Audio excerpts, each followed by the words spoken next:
Okay. All right. Like I always say, if you don't want Pastor Corey to hear it, don't say it because we're recording. Presley back there, avoiding eye contact. You're not supposed to say that. Okay. All right. All right, well, let's start right here, 400 AD.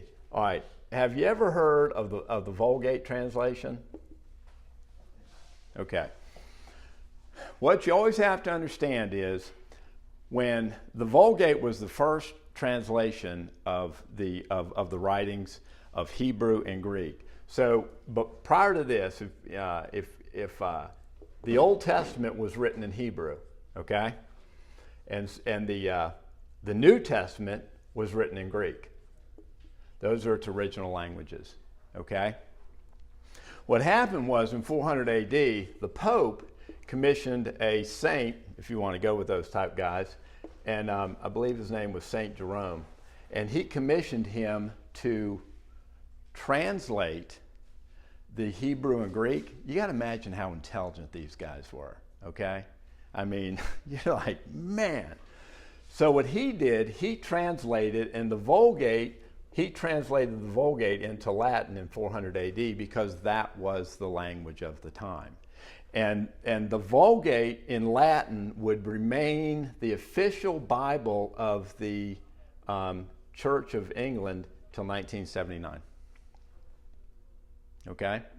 So, now he did an interesting thing. There were actually two types of Latin spoken, okay? There was the high society Latin, okay? And then there was the working man's Latin. He wrote the Latin in the working man's Latin, okay? So here's where the word comes from. It's an old word. So when somebody says, quit being vulgar, that's where it comes from. Because if you were to speak in that language, these people would say, stop being vulgar, because they were speaking in that Latin. All right? So now you'll always remember the Vulgate translation because you'll remember the term vulgar.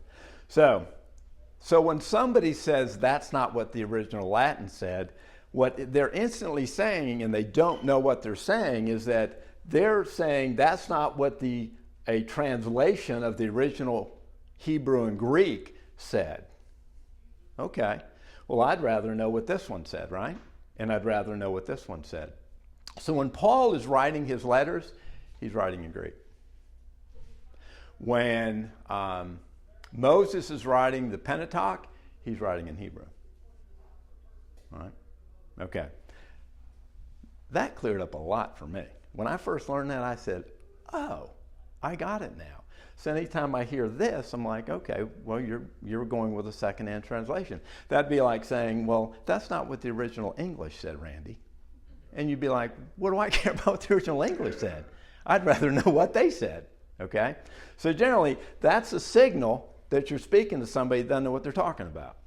So when you hear that, you say, Faith, oh, you don't know what you're talking about. So I'm not going to listen to you anymore. And you just move on to another topic. Okay. So that's the first, and it did make it all the way to 1979. And always understand, up until, gosh, man, probably to about right here, the Bible was exclusively for the church. The Bible wasn't necessarily disseminated out to the populace. Although it was out there, it wasn't like everybody having a copy today. Okay, for your own reading, your own understanding of God's word, your own study. Okay, but that changed about right here, and we will get to that in a little bit. Okay, any questions? Okay, well, here's what we want to do. The reason we're looking at this is because during this time, this probably was the greatest conflict of time in the modern Christian church from 1400 to 1650. England will go after James, King James. Okay, after James, Charles I will put England into a civil war against the Protestant church as he seeks to establish the Church of England, which we've all heard about, okay? And so this is what I get from it, okay? Is that people say, yeah, but you got you got the Vulgate, you've got Tyndale. Tyndale wrote his version in 1500, okay? Now, what Tyndale did, and he's a minister, okay? And he's an English guy. Tyndale took it from Latin. He's the first guy to take it from Latin to English, okay? Now, to kind of tell you, to give you an example of how protected the word was by the church, Tyndale, they strangled him to death because he translated it from Latin to English. And he got it correct. This would be one of three sources that the King James group would use when they wrote the King James Version. They would, because Tyndale was fluent in Latin. And when they got here, they weren't dealing with Latin as much anymore. It was English. So they relied on Tyndale. Now, they also could rely on Hebrew and Greek, but they did some other sources for that. So Tyndale, but again, what we're doing here is there's so much conflict going on during this time. If anybody's trying to change the word or write the word or make another copy of the word, if you get it wrong or you don't have official authority to do it because they're protecting what the word is being, you're going to die. Now, Tyndale was told not to do it, but he did it anyway. And he wrote a pretty good version of it, but they killed him for it. They strangled him to death. Then they tied him to a stake and set him on fire. Yeah. I mean, gruesome, okay? All right, so then Tyndale, then we have another one. And some of you guys maybe have heard of this one. You have the Geneva Bible, okay? Now, have you ever heard of that one? Okay. Where are we at? Okay. I think it's this one right here. Okay. 1620. Pilgrims come to America. Okay. That's the Bible that they had with them. The Geneva Bible. Bible of choice. Okay. Now, you're like, well, wait a second. They had the King James. But you got to remember, it's just been written. Okay, there's not a printing press. Now, on top of that, the King James Version was the King James that we have today. It was held within the church. It wasn't to be disseminated out all over the place. Okay, the Church of England is very Pharisaical, and so they're going to control everything and. They control everything because the king controls everything, and if they don't control everything, then the king will kill them. Kind of sounds like Jesus this time, right? So you got the throne. Now, the pilgrim. Well, we'll kind of get to that. All right. So you got the Geneva Bible in 1557. Now, there's a weird thing. Well, it's not a weird thing that happens, but you got a triangle going on here. You got Britain. You got Scotland, and if you look at a geographic map, they're all there together. They're three separate islands. And then you got Ireland, okay? Now, these are three separate countries today, right? But what they dealt with was Britain continuously tried to make them serfs of the British Empire. So there was constant fighting and conflict. So when James, he actually was a Scottish king. So when he came to power, he came to power in 1603. Okay, and he was desperate. I think it was Catherine, and she got killed. They beheaded her. Okay, she didn't have any children, so then they had to pick another king. All right, out of this triangle here, and they picked. King James I out of Scotland, okay? So, but what had to happen, and again, I'm emphasizing that there's a lot of conflict, but I'm showing you that this was an official translation that was done, okay? So what happened here is that James comes into power. He actually starts the translation in 1604. They'll finish it in 1611. I put 1610 just to make it easy, okay? Oh, I'll remember that now, Chris. But he him and the crown were desperate to unite everybody, and so there were a lot of versions of the Bible going. You had the Vulgate still in existence. Tyndale was floating around. He had Geneva, and during this whole time, Protestants revolted here. This is where the have you ever heard of John Calvin? No? Okay. Anyway, John Calvin triggered the Reformation in 1587. And what it was, the Protestants went against the Church of England and said, we're done with you. And so when you see things like this, these people here were a direct result of that. Okay? So nobody's really doing anything at this time that's going to, because the whole thing's a powder keg. And like I said, from, I think until about 1643, England is going to be openly killing Protestants. Okay? I mean, it's very, so you have a number of ministers, and they all have something to do with, input to this, that, and the other thing. So you've got Protestants fighting, you've got them fighting the Church of England, and all of this is going on at the same time. What happened in 1492? There you go. Okay? Columbus sailed the ocean blue, all right? He landed in the Americas in 1492. Now, here's a crazy thing, though. And again, this is a huge study in religion of how things are shaping during this time period. Okay, what nationality was Christopher Columbus? Spanish. All right, so in 1492, a very unique thing happened. All right, Spain, right? Okay, in 1492,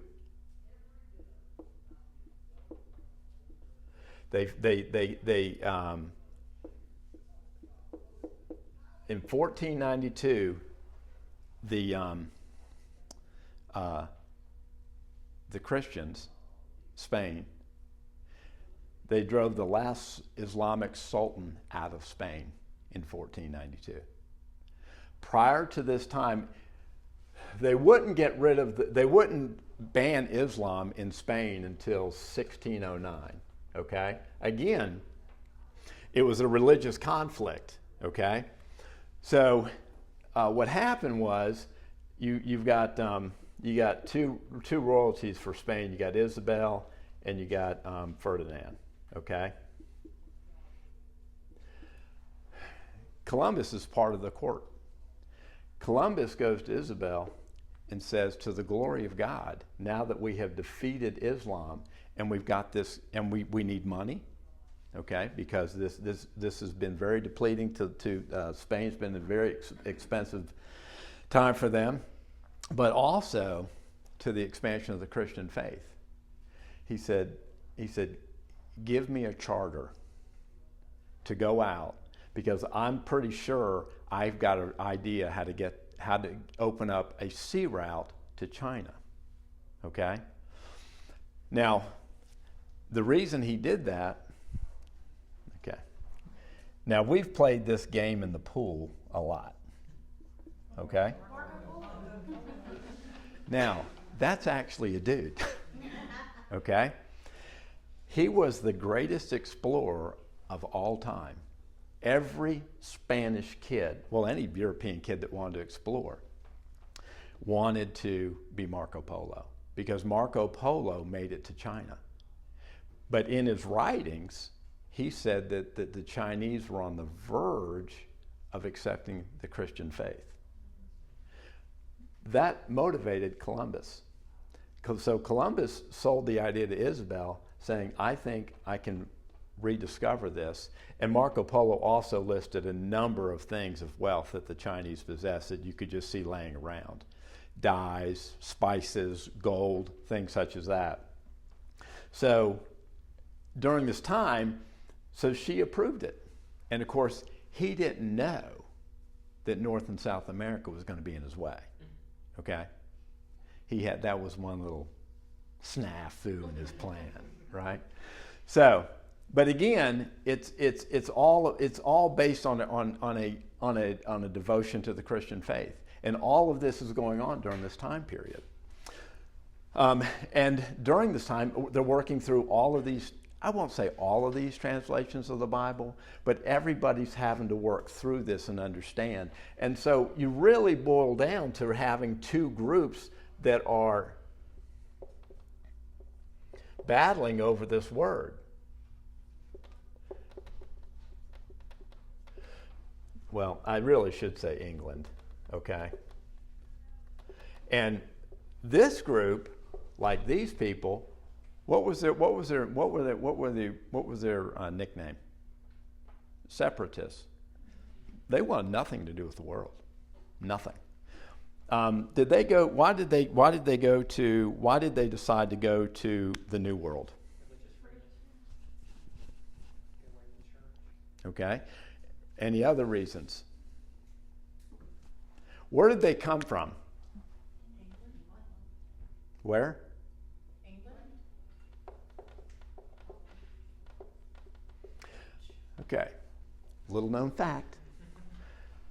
Holland has always had religious freedom. They had no problem in Holland practicing the Christian faith. Holland said, live and let live. We have no problem with you. Okay? The problem was that their children were going more towards let's just call it a liberal lifestyle in Holland. And the second thing was they heard that there were unsaved in the New World. So they came for two reasons. And one of them was not religious freedom. They already had that.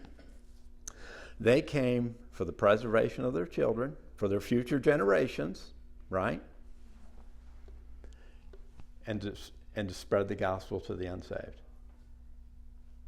Now, where did they land? Plymouth. Now, there's a huge, fascinating story with that. Okay, what's the name of my company? Why'd I name it that? Now you know why it's named Plymouth. People said, why'd you name it Plymouth?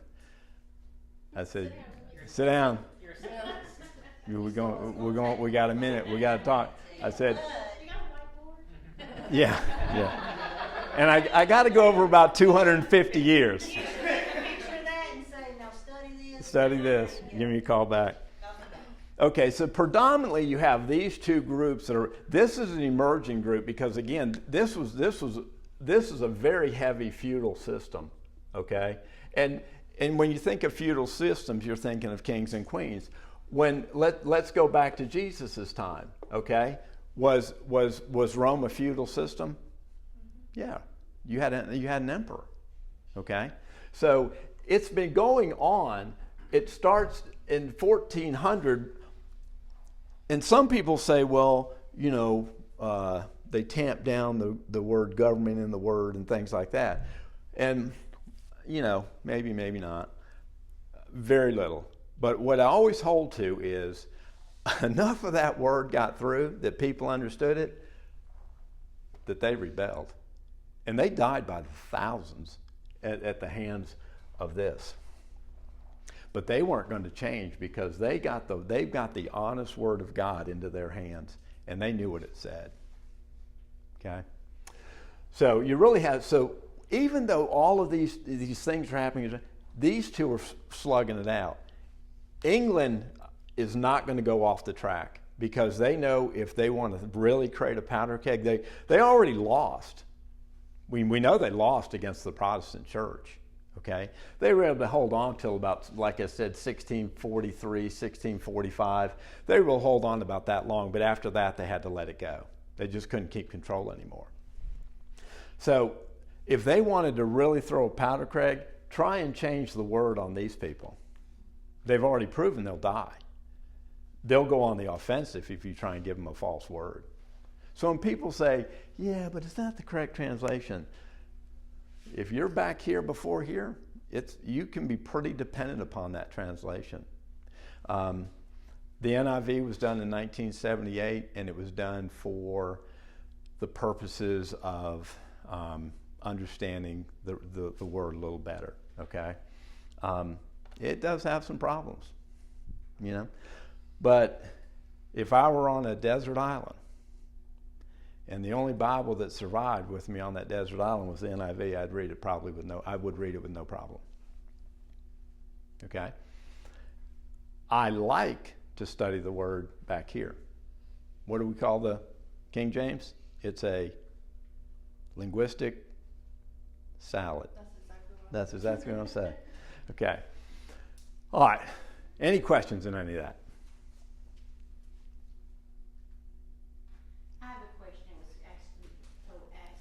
It was brought up to me, and I didn't know how to approach it. They said all the Bible's not there. I've heard that before too. And I can't defend it, so it's just like, oh, okay, I'll just let them speak. Yes, it is. Yeah, I've heard the same thing. And I said, I think these things that are in the chat have the God wants us. That's how I respond. Yeah, I didn't know what else to say. I hope I Okay. I wasn't going to go here, but now I'm going to go here. Okay. Yeah, I've heard that too. It's missing like 8 chapters. I don't know, but it's just, she just was, I'm like, well, I think everything that God wants us to have. Right. I said, well, it's all I need, it's enough for me, so I guess that's all that matters. I know what it's saying. Okay, it's 66 verses 88. Okay? The King James Version has 66 books in it. Okay? There's another book called the Ethiopian Bible. You ever hear of this? Yes. Okay. It has 88. Now, I've read a couple of these. I've read the book of Enoch. Okay? And give you an example, the book of Enoch. And now listen. Yeah, okay. If this intrigues you, go study it for yourself. Okay? And I encourage you to do that. I'm just here kind of, I got the lighter and the spark, and I'm trying to get, and then you go from here and read it yourself. Do your own homework. That phone of yours will give you more information you shake a stick at. Okay, but like I said, I speak with my own personal confidence because of, just my background in history. Now, this is the thing, okay? The Ethiopian Bible is still in existence. To give it some perspective, I wish I could remember. All right, the Quran was written in 600 AD. Okay, I think the Ethiopian Bible might have been assembled around 40 AD. Okay, now, some people turn this into a racial issue. A lot of the ignorance in the black community, especially when you start dealing with some of the Farrakhan information and whatnot, they say, this is the center of everything. And what is clear is that when Philip reached out to the Ethiopian eunuch who was studying the Word of God, okay. Moses' second wife was a Cushite.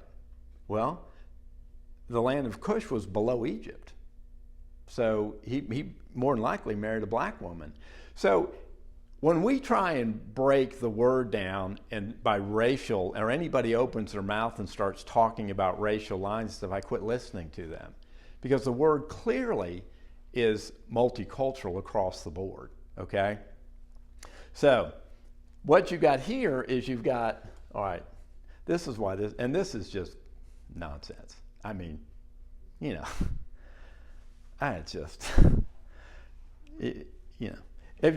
you ever glance at this thing, I mean, it's just a bastardization of the New Testament. I mean, you're like, okay, well, he's just rewriting the Bible.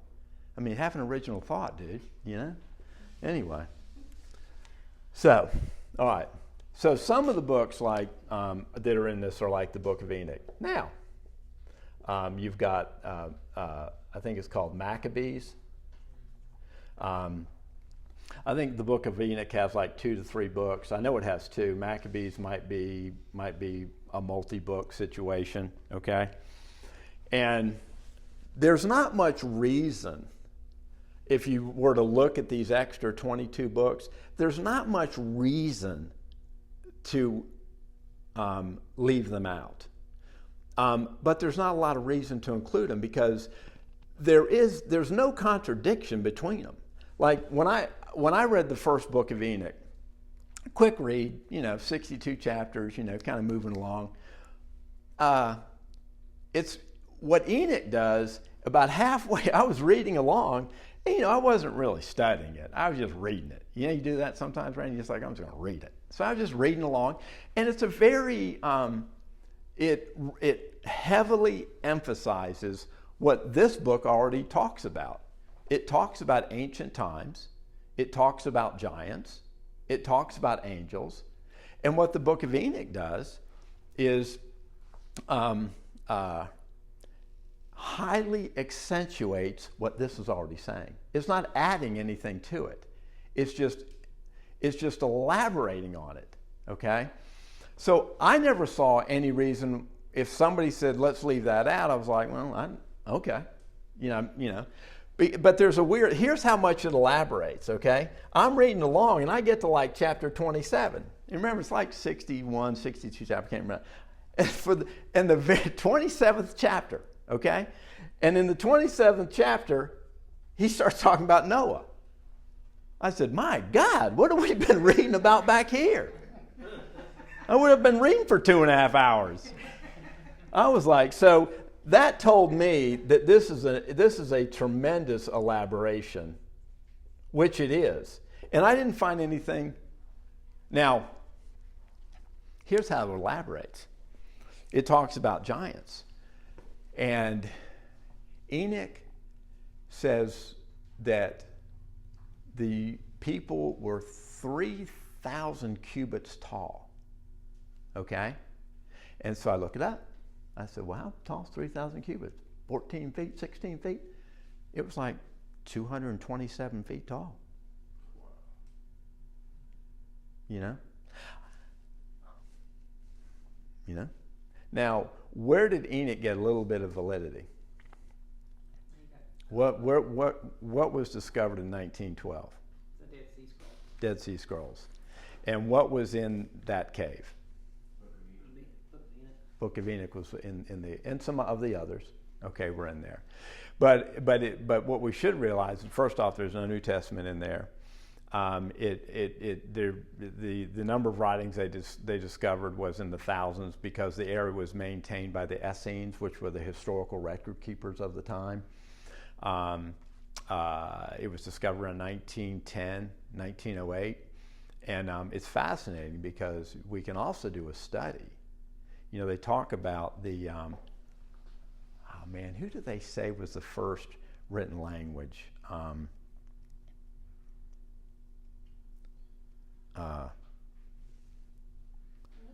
Who? Might have been the Phoenicians. But it wasn't Hebrew.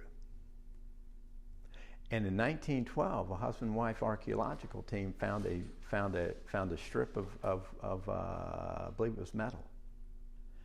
And in that small strip were the Hebrew symbols. But the interesting thing about it was, it was obviously a very beginning put together of what they're saying became the Hebrew writing. But here's the interesting thing about it. Remember, we always say that Joseph was a genius, right? Okay? Now, Moses, where did he grow up? Egypt. Remember, Egypt didn't have a written language. When we study Egypt's history, what do we look at? Hieroglyphics. We look at pictures. Okay? But Moses, he had to be able to read and write. Why do we know that? What? Ten Commandments. He already had to know what God was writing. Okay? So what they found in that writing, in that strip, was like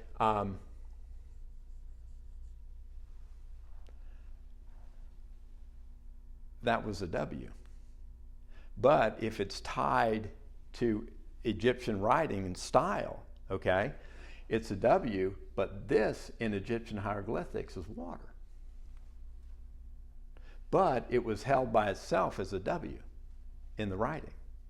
So my theory, okay, is that Joseph might have started the Hebrew language being written in Egypt when he was there, because he had to keep record keeping. And Joseph was committed to the Jewish faith. Did he name Manasseh and Ephraim? Are those Egyptian names or Hebrew names? Hebrew. So even after all those years of being away from family and country, and Egypt giving him everything he could possibly imagine, he named his kid Hebrew names. He was always committed to the Hebrew. So I theorize that Joseph might have started the written language in Egypt. There is archaeological evidence to say that. As a husband and wife team, they discovered it in 1912. Okay? All right. All right. Now, a couple of things. 1587, another interesting guy. What happened in,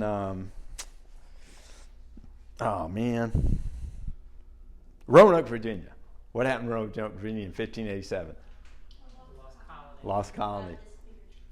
Lost colony. So you have Sir Walter Raleigh. And those people, by the way, were probably cannibalized. They've found skulls and bones and things like that, and the locals probably ate them. Yeah. But again, do you see all of the exploration? And everybody had although wealth was there, I'm not going to debate that at all, okay? But all of this, okay, where are they at? All of this had tones of serving the Lord. And this is an extremely rich time, because prior to this, once you go back into 1100 to 1200, this is where you're headed back towards the Dark Ages. This is where you have the legends of like King Arthur. Okay. No real written evidence that he existed, but we have very little information about the Dark Ages, very little. And so when we start coming forward and things start coming alive, it's interesting that God starts all of this. He gets everything going in this part of the world through the debate over his word.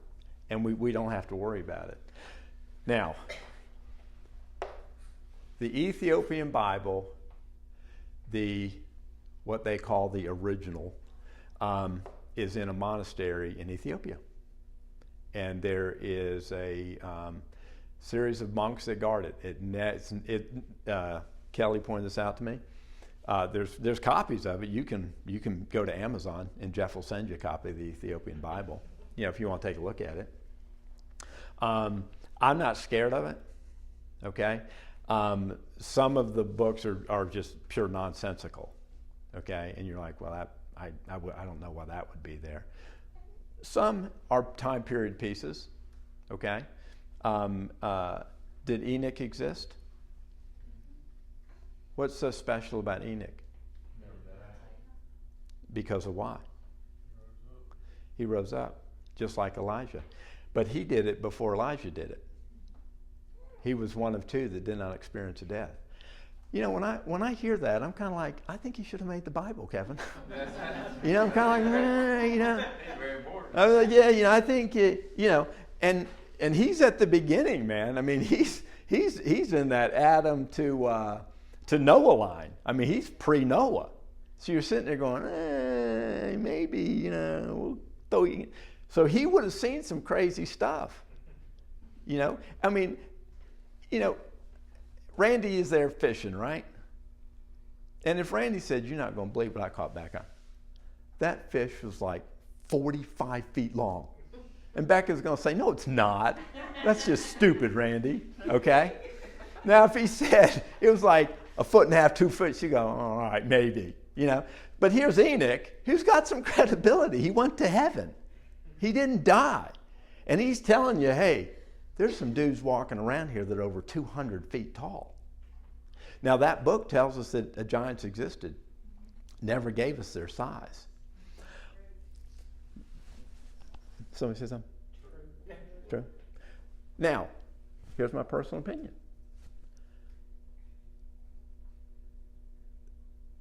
When they were composing that, they were a little bit shy of putting that in the book, going, oh man, over 200 feet, man, 45-foot long fish, I don't know, you know?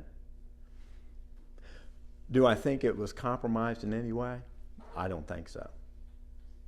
I'm going to go one more, and then I promise we're done. Not Corey. We got inside jokes on Corey in here. Presley probably has a ton herself. Okay, anything? We good? And the air conditioning never turned on. Okay. Interesting study. I don't think any benefit really comes from it. Okay. But I think the validity of these 6. And think about it. You got this thing memorized yet, Jason? No. So at some point you got to make something small enough.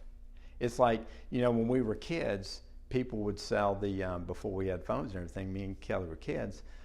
You know, she was a smart one in school, so she tried. Well, every kid, what'd you have? Encyclopedia Britannica. You know, and door-to-door salespeople come sell that book. You know. And, you know, you go to the library and get encyclopedia, you look, you know, you want to study something on, you know, Enoch. So you go to the E's and you pull down that encyclopedia, you go to the E's, you look up Enoch. That's how, you know. You can't memorize the Encyclopedia Britannica. So at some point you consolidate and you say, okay, we've got to make this thing doable. And so this is what they got to. I don't think, in what I've studied, and I don't think anything was compromised in doing that at all. So when somebody says, well, that's not true Bible, true Bible is Ethiopian, I say that's incorrect. The 66 core, these 66 are in this one. Now, I tell people, have at it. Go study the other 22 and come on back and tell me what you find.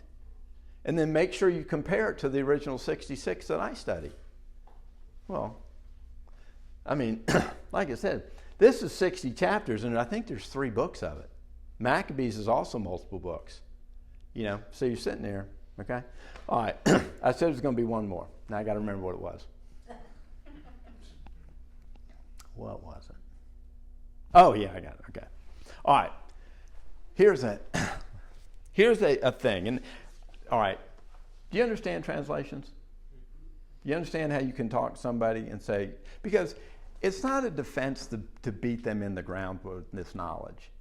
But Wendy, it's a thing to say, listen, I understand what you're saying, but let me explain the translation journey to you. Because you're trying to get somebody to I mean, you can talk about Jesus Christ and salvation a bit, but if they're going to grow, they've got to accept the Word of God. And it's a chance to minister to people and help them understand the confusion that people are trying to do with this, okay?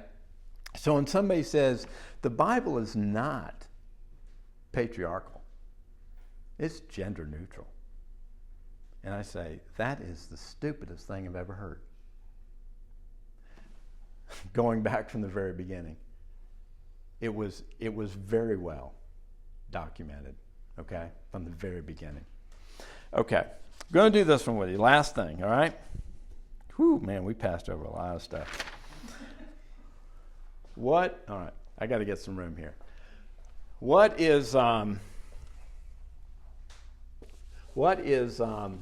Satan's name?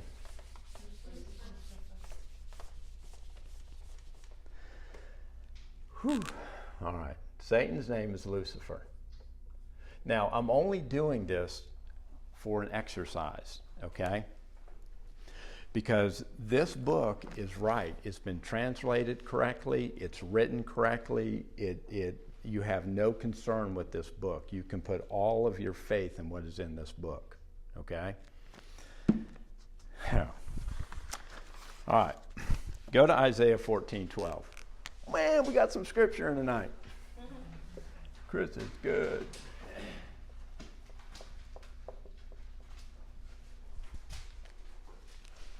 Let me get over there too. What we got? Isaiah 14. What Old Testament book was found in the Dead Sea Scrolls basically in its entirety? Isaiah. And guess what? The translation was almost perfect. Okay? It's being discovered in the 1900s. The Essenes were in existence well past Jesus. This probably goes into 1200 AD, and it's stored until it's discovered. And Isaiah, which is at that point when they're storing this information and the rewritings that have been done of Isaiah, you're talking 5,000 years of rewrites and information being passed down verbally. And today's translation of Isaiah is almost dead on with what the Dead Sea Scrolls translation was. God's always preserved his word, always. Okay, Isaiah. What did I say? Isaiah 14:12. Okay.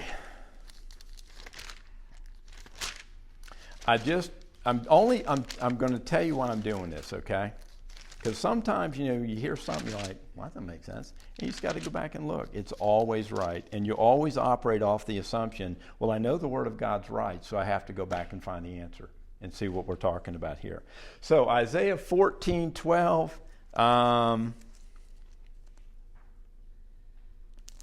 Okay. Oh, man.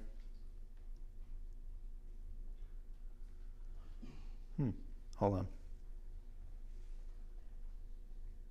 Okay, read 14:12. How art thou fallen from heaven, O Lucifer, son of the morning? How art thou cut down to the ground, which didst weaken the nations? Okay. Now,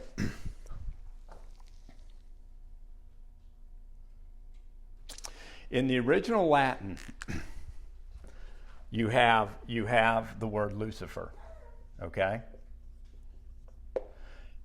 All right.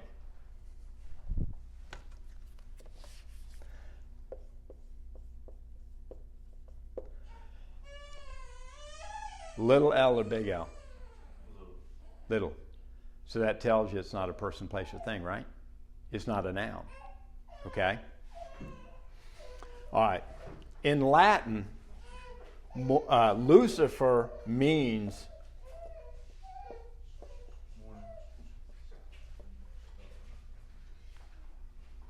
okay? So, if you read that again, how thou art fallen from heaven, O Lucifer, son of the morning, okay? So if you were to read that correctly in English, it would say, how art thou fallen from heaven, O morning star, son of the morning. Basically, when that was originally written, it said, how art thou fallen from heaven, Lucifer, son of Lucifer. Okay? And what happened was, this has been corrected. Okay? And so if you read, another translation, it changed it to morning star. Now, Kevin, does that change your salvation in any way? No. This happened in the King James translation right here.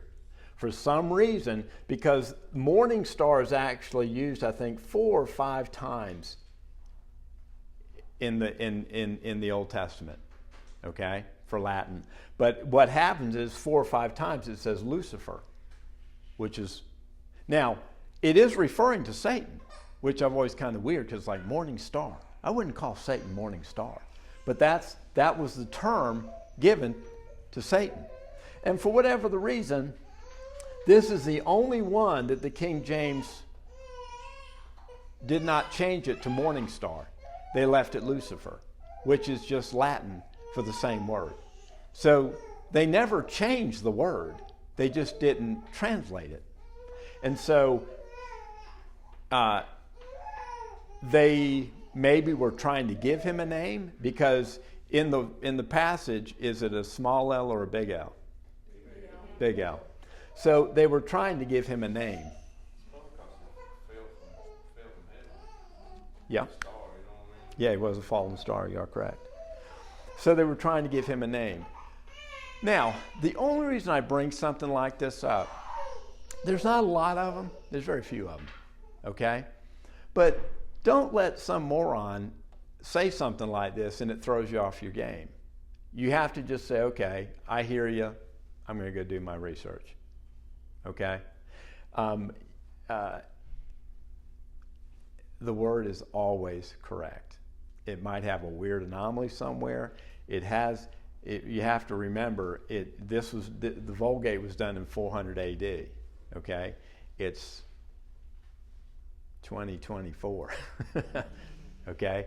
It's been about 1,600 years, all right? And you have different cultures and everything else. They did not change the word. They just left the word the same.